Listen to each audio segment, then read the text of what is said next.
जय हिंद। स्वागत है आप सभी का ऑनलाइन क्लास में पढ़को रेस में। अभी तक हमने उद्यान विज्ञान की एक शाखा सब्जी विज्ञान, उसके अंतर्गत हमने सब्जियों की खेती का अध्ययन किया था या सब्जियों की खेती के बारे में समझा था। आज से हम अगली शाखा पुष्प विज्ञान, उद्यान विज्ञान की शाखा, 4 शाखाएं हैं उद्यान विज्ञान की: सब्जी विज्ञान, पुष्प विज्ञान, फल विज्ञान और पोस्ट हार्वेस्ट टेक्नोलॉजी या कटाई के बाद की तकनीक। ठीक है, तो सब्जी विज्ञान पूर्ण होने के बाद ये जो मेन चैप्टर थे जहाँ से क्वेश्चन पूछे जाते हैं उनको ख़त्म करने के बाद आज से हम अगली शाखा जो है बागवानी की या हॉर्टिकल्चर की, पुष्प विज्ञान, उससे कुछ महत्वपूर्ण बातें या उन फसलों के बारे में अध्ययन करेंगे। देखिए, सबसे पहले समझते हैं हम उद्यान विज्ञान। उद्यान विज्ञान की शाखा पुष्प विज्ञान है ना, पहली शाखा है पुष्प विज्ञान, उसके विषय में या पुष्प विज्ञान है ना। यह विज्ञान की वह शाखा है जिसमें पुष्प उत्पादन, बागों को सुशोभित करने, पेड़ पौधों का यंत्र का अध्ययन किया जाता है ना। यह वह शाखा है, यह उद्यान विज्ञान की वह शाखा है जिसके अंतर्गत हम क्या करेंगे, हम पुष्पों का उत्पादन देखेंगे, बागों को सुशोभित करने के तरीके या साधन संसाधन है ना, या बागों को शुरू कैसे करें उनके बारे में देखेंगे। और जो फल, जो पुष्प वाले या फिर फूलों के पौधे होते हैं है ना, फूलों के पौधे, उनके विषय में हम अध्ययन करेंगे या देखेंगे, तो वह कहलाता है ना पुष्प विज्ञान। ठीक है, अब पुष्प विज्ञान का महत्व क्या है अपने जीवन में या दैनिक जीवन में। ठीक है, दैनिक जीवन में पुष्प विज्ञान का क्या महत्व है। सजावट के लिए हम पुष्पों का प्रयोग करते हैं है ना, घर को सजाने के लिए, ऑफिस को सजाने के लिए, या मैरिज हॉल वगैरह है ना, कोई शादी पार्टी, तो हम वहाँ पे फूलों का या फूलों से सजाने के लिए प्रयोग करते हैं। ठीक है, तो पहला महत्व होता है पुष्प विज्ञान का सजावट के लिए। सजावट के तौर पर हम कई प्रकार के पुष्प, बेलाएँ है ना, या पत्ते ना, उन सब का महत्व है हमारे जीवन में। तो पहला महत्व हो गया, हम सजावट के लिए प्रयोग करते हैं पुष्पों का। दूसरा होगा मनोरंजन के लिए। मनोरंजन के लिए अब पार्क होते हैं है ना, पार्क में कई प्रकार के फूलों के पौधे होते हैं, फूलों की बेलाएँ होती हैं या अच्छे सुशोभित पत्ते होते हैं, उनको देखकर मन जो है आकर्षित होता है।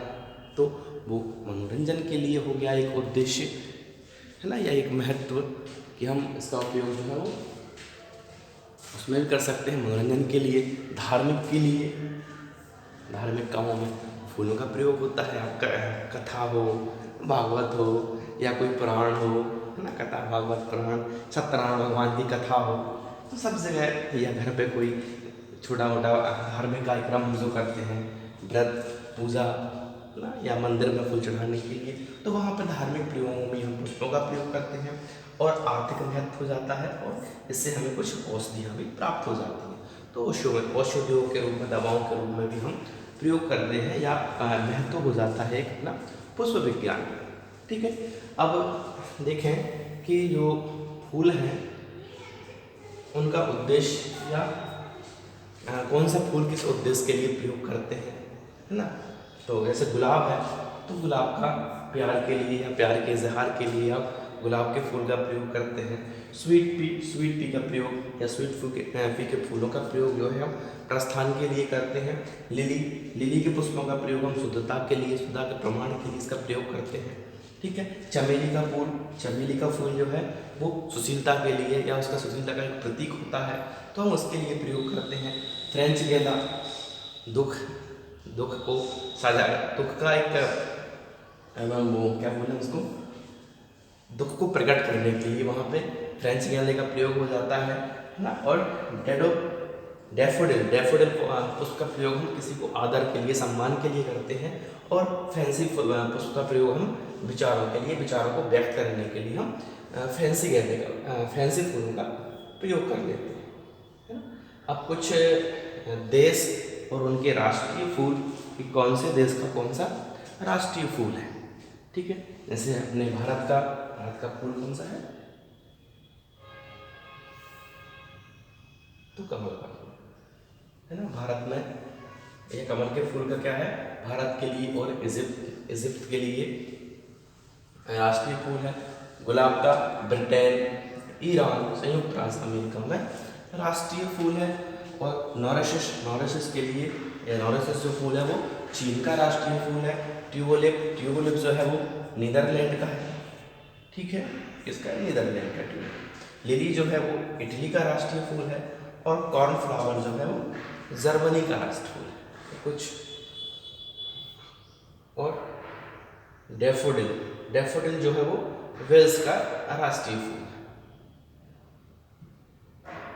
अब दुनिया के सबसे बड़े फूलों के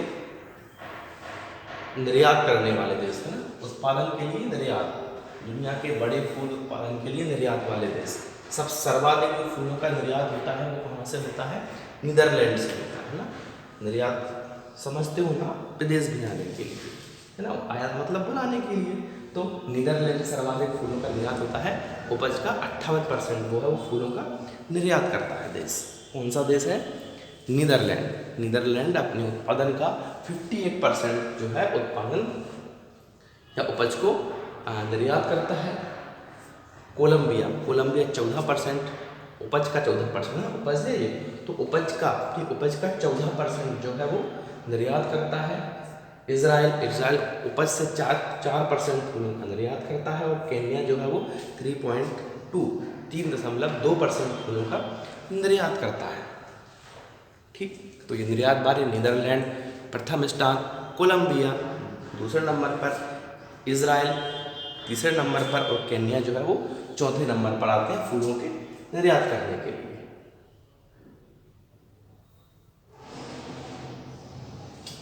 अब भारत से जो फूल भिजाते हैं, या भारत में से सर्वाधिक फूल भिजाए जाते हैं, या भारत से फूलों का निर्यात होता है। देखिए, अब भारत से फूल विदेश पहुंचे तो वो निर्यात हुआ, लेकिन जिस देश ने वो बुलाया, जैसे संयुक्त राज्य अमेरिका ने बुलाया, तो उसके लिए वो आयात हुआ है ना, तो वहाँ तो वो आयात है। लेकिन हम या भारत जो है वो फूलों का निर्यात करता है। सर्वाधिक भारत जो फूलों का निर्यात करता है वो करता है संयुक्त राज्य अमेरिका में। 28% फूलों जो है उपज के वो वहाँ पर निर्यात किए जाते हैं।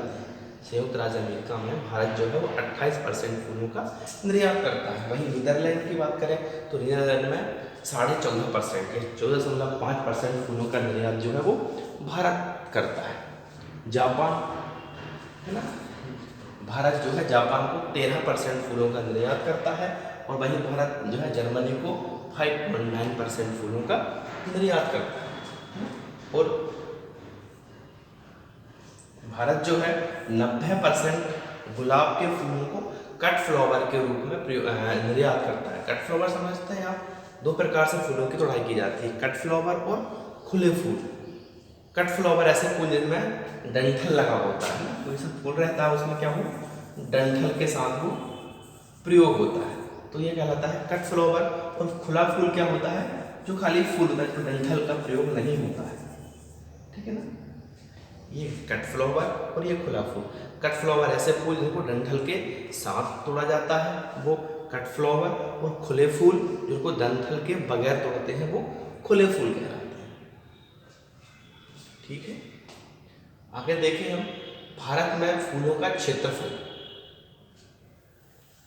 भारत में फूलों का क्षेत्रफल, हमारे देश में फूलों का कितना क्षेत्रफल है, या किस प्रदेश में सर्वाधिक फूलों की खेती की जाती है ना। तो कर्नाटक 20,800 हेक्टेयर, सबके लिए हेक्टेयर रहेगा ना, 20,800 हेक्टेयर में फूलों की खेती की जाती है।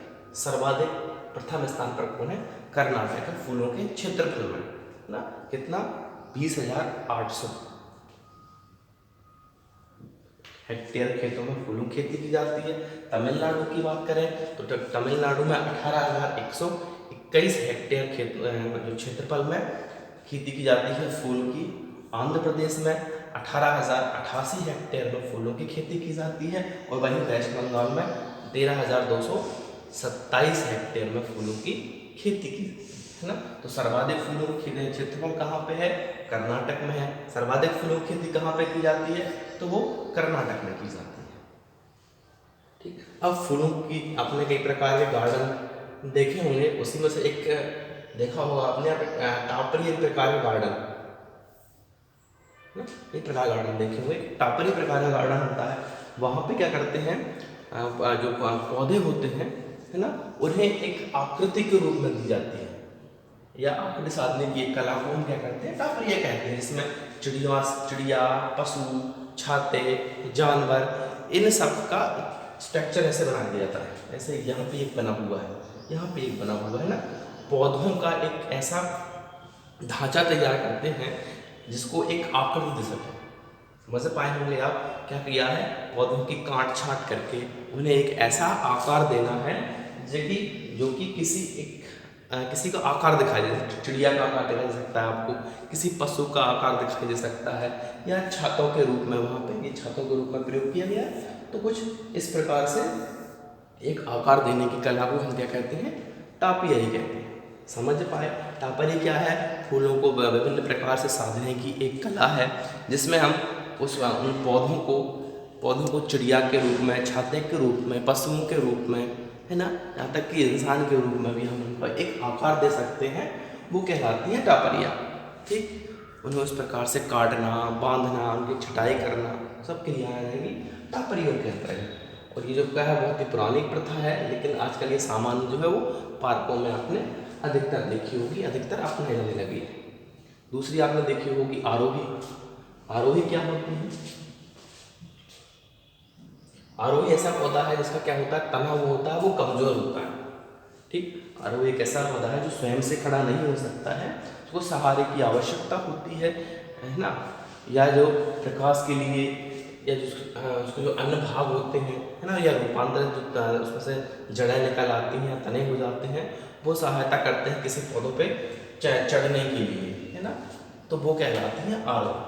समझ पाए होंगे आरोही क्या है, आरोही एक तना जिसका कमजोर रहता है, ठीक है, और जिसको सहारे की आवश्यकता होती है चढ़ने के लिए, या चढ़ने के लिए, या सहारे के लिए, तो इस प्रकार के पौधे जो है वो आरोही पौधे कहलाते हैं।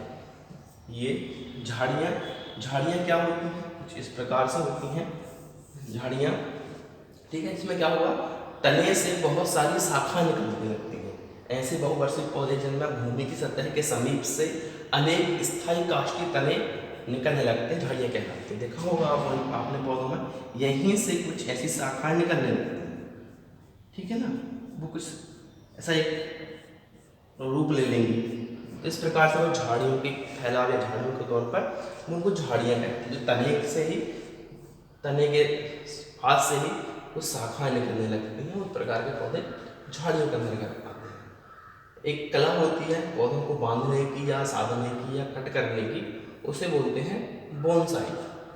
ठीक है, बोनसाई जो है वो दो शब्दों से मिलकर बना है, बोन प्लस साई। बोन का अर्थ होता है उथला, और साई का अर्थ होता है उगाना। ठीक है, उथले पैनल में किसी पौधे को उगाना, वो कहलाता है बोनसाई। ठीक, और यही इसको चीन में इसको नाम दिया गया है पेनजाई। ठीक है, चीन में इसी कला को नाम क्या दिया गया है, पेनजाई कला के नाम से। ठीक, इसमें क्या होता है, पौधे को, एक छोटा पौधा रहता है, उसको इस प्रकार से काट छाट की जाती है, कलियों की, पत्तियों की, टहनियों की, जड़ों की, कि वो एक बड़े पौधे के रूप में दिखाई देने लगता है।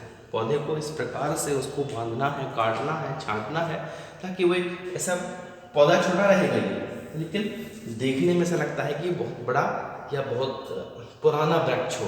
इस प्रकार से बांधने की या काटने की कला को हम कहते हैं बोनसाई पौधा। ठीक है, धन्यवाद।